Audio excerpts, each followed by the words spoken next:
अब बिल्कुल सटीक जवाब हमें मिला कि हमें तो शायद रेट कम। उनको तो कोई डर है नहीं, वो तो इस चीज़ को खुलेआम करेंगे। मतलब मुझे सेफ नहीं लगता है रात में रात।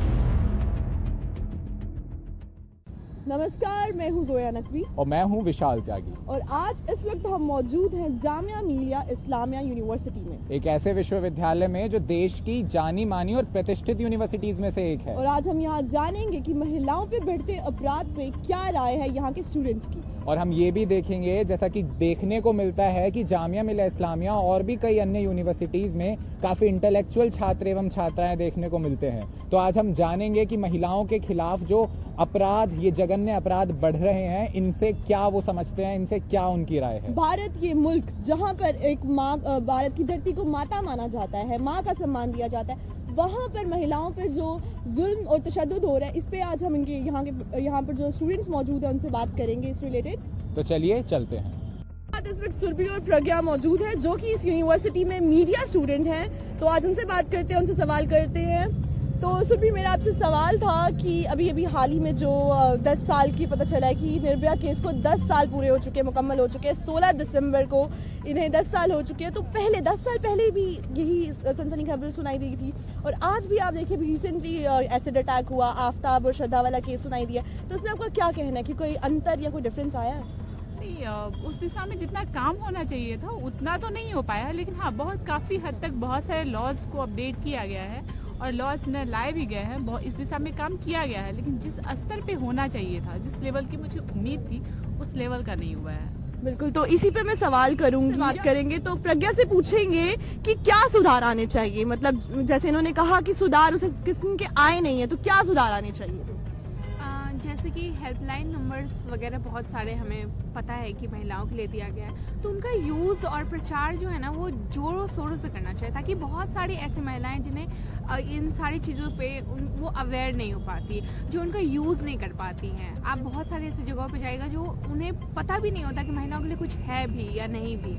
तो ऐसे सारी छोटे मोटे माइनर चीज़ है जो अगर आप करिएगा तो इससे मतलब सोसाइटी की वुमेन पे बहुत इम्पैक्ट पड़ेगा। जैसे कि हम लोग स्मार्टफोन्स यूज़ करते हैं, तो we know that very well कि हमें क्या यूज़ करना चाहिए, क्या नहीं करना चाहिए। हम अपडेट्स लेते रहते हैं, गवर्नमेंट की बहुत सारी लॉज एंड क्लॉट्स आते हैं, तो उसको हम लोग पढ़ लेते हैं। बट बहुत सारे से ग्रामीण क्षेत्र की महिलाएं हो गई या बहुत रूरल बैकग्राउंड, अभी भी आप छोटे शहरों में जाइएगा तो वहाँ पे अवेयर नहीं है। तो ये सारी छोटी छोटी चीज़ अगर प्रचार के दौरान होंगी तो शायद रेट कम होगा इससे।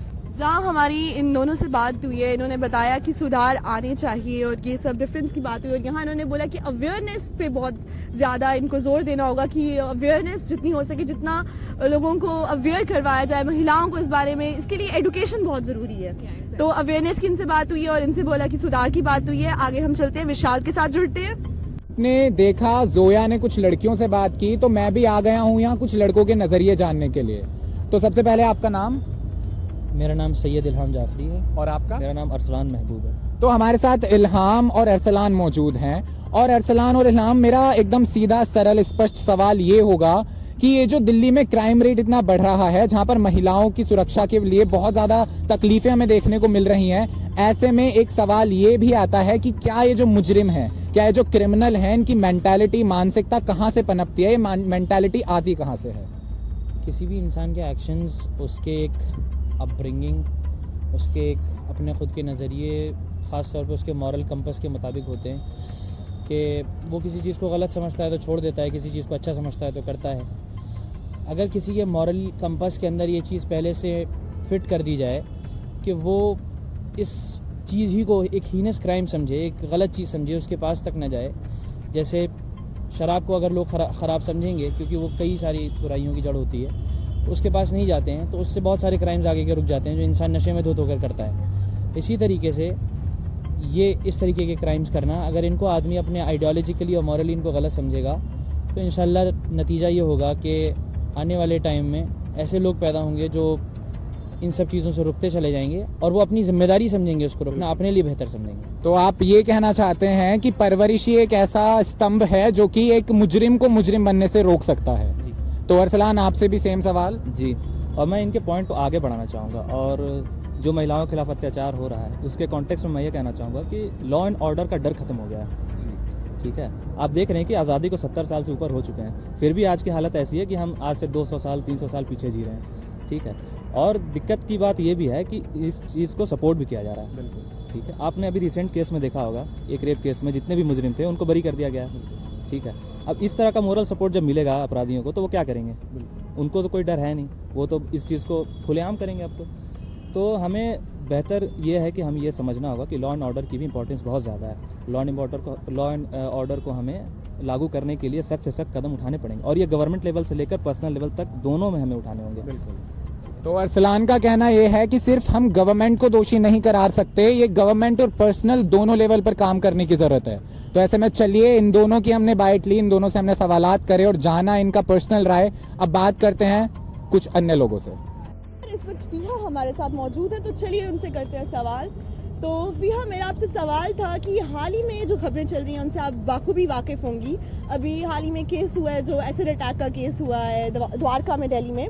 तो इसके रिलेटेड मैं आपसे क्वेश्चन पूछूंगी क्योंकि आप भी जामिया मिलिया इस्लामिया की स्टूडेंट हैं, आप भी दूर से पढ़ने आई हुई हैं इस यूनिवर्सिटी में। तो आपको क्या लगता है कि महिलाओं के लिए, औरतों के लिए, ख्वातीन के लिए कितना सेफ़ है इस शहर में रहना? देखिए जोया, मुझे लगता है कि सेफ़ है भी और नहीं भी है।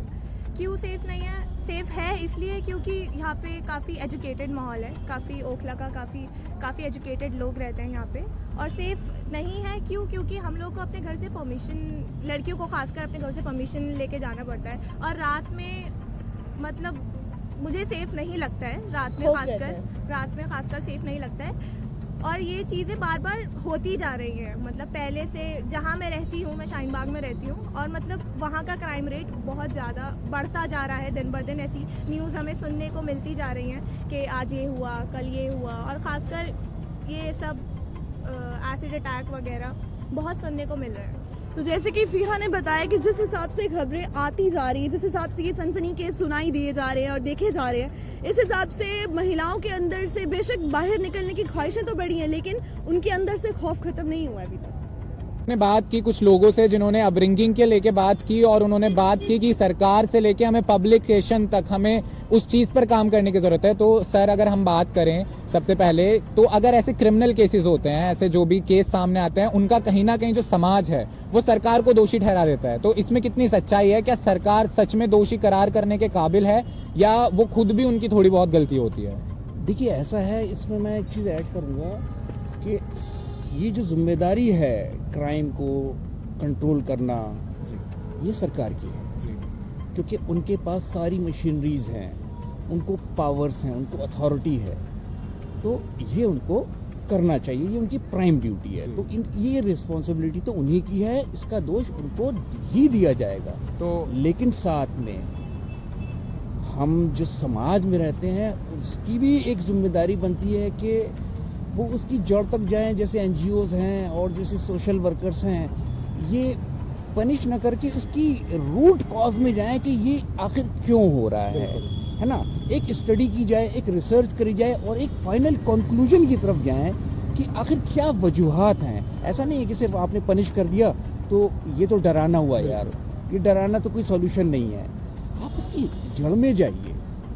तो ये उतनी मेरी भी जिम्मेदारी है, उतनी आपकी भी जिम्मेदारी है, ये सबकी जिम्मेदारी है कि उसके रूट कॉज को जाने। यूनिवर्सिटीज़ की भी जिम्मेदारी है, सभी की जिम्मेदारी है कि उसके रूट कॉज में जाएं कि क्या वजूहात है कि ये क्राइम की तरफ गया।